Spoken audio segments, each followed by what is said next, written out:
증여세 신고 꼭 해야 하는 경우를 판별하는 법. 안녕하세요. DH 세금연구소 이동우 세무사입니다. 증여세는 세금이 나오면 신고, 안 나오면 패스로 단순화하기 쉬운데요.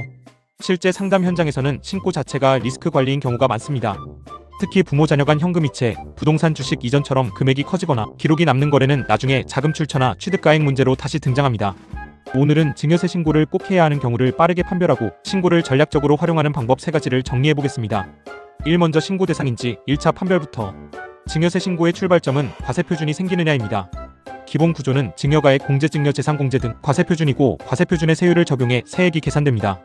실무적으로는 올해 받은 금액 같은 증여자 그룹에서 지난 10년간 받은 금액 합산 규정, 증여재산 종류별 평가까지 같이 봐야 정확합니다. 그리고 증여받은 날이 속하는 달의 말일부터 3개월이 원칙적인 신고기한입니다. 이 3가지만 체크하면 신고가 필수인지 대부분 결론이 납니다. 예를 들어 작년에 부모님에게 4천만 원을 받고 올해 조부모님에게 2천만 원을 받았다면 재산가액 합산으로 인해 증여세 과세표준이 발생합니다. 이 세금이 0원이어도 신고가 이득인 이유. 국세청 자료에서도 공제 적용으로 납부세액이 없으면 신고를 안 해도 불이익은 없다고 안내합니다. 다만 실무에서는 신고가 증빙으로 남는다는 점이 큽니다. 예컨대 나중에 집을 사거나 대출을 갚을 때 그 돈이 어디서 났는지 설명이 필요해지면 과거 증여신고 내역이 자금원천 입증에 도움이 됩니다. 또한 증여받은 재산을 향후 양도할 때 취득가액 인정 이슈가 생기면 신고서에 기재된 평가 취득가액이 근거가 되기도 합니다. 즉 의무와 별개로 전략적으로 신고하는 선택지가 존재합니다. 3기한 내 증여세 신고, 신고세액 공제 3%까지 적용받기. 증여세는 기한 내 신고를 해두면 신고세액 공제 3%가 적용되고 무신고가 소신고 시 가산세 리스크가 커집니다.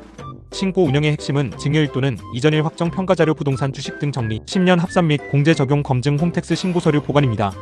특히 가족 간 거래는 대충 이체하고 끝이 가장 위험합니다. 신고가 필요한 건인지 애매하면 기한 내에 정확한 숫자로 한번 정리해두는 것이 비용 대비 효과가 큽니다. 정리하면 증여세 신고는 세금이 나오냐만이 아니라 10년 합산평가 증빙까지 함께 보는 게임입니다. 공제 때문에 세금이 0원이더라도 나중에 자금 출처나 취득가액 이슈가 생길 수 있다면 신고를 통해 기록을 남기는 선택이 실무적으로 유리할 때가 많습니다. 이번 증여권이 신고 대상인지 공제에 합산이 맞는지만이라도 한번 점검해보세요. 숫자 한번 잘못 잡히면 이후 수정 비용이 커질 수 있습니다.